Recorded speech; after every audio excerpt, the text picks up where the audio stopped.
Hi, guys. So today in science, excuse me, today in science, we're just going to be looking at page 142 and 143 to start with. And this is all about separating mixtures. Yesterday, we talked about how mixtures were a combination of things and how solution was a combination of things that all gathered together and became solvent and dissolved into each other. And you had several things coming together to make one. A mixture, we had several things coming together to make a mixture, which means a variety of different things.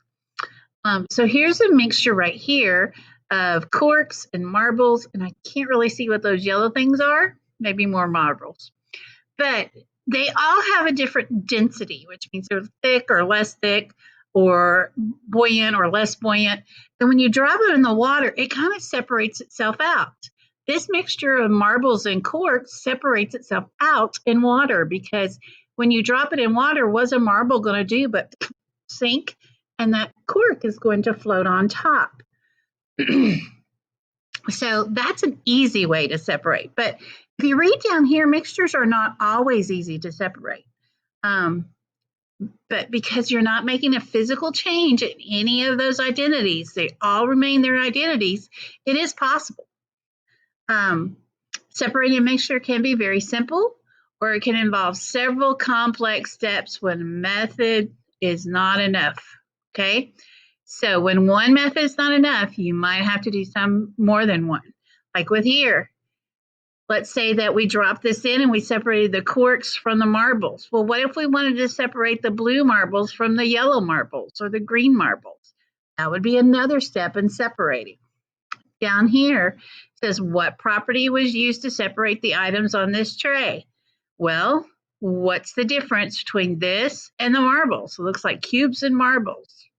And all you'd have to do is put it on that little rock right there, tilt the tray, and where's the marbles going to go? They're going to slide away. And those cubes, which are flat, are going to stay where they are.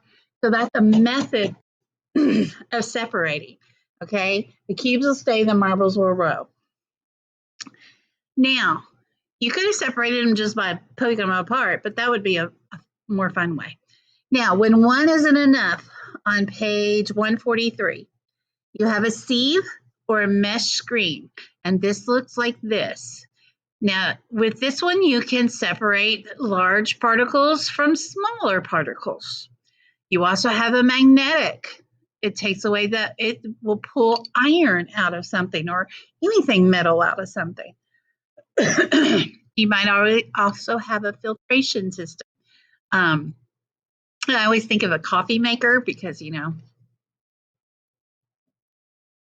live with my coffee. Like I put a filter in there to keep the coffee grounds out of my coffee.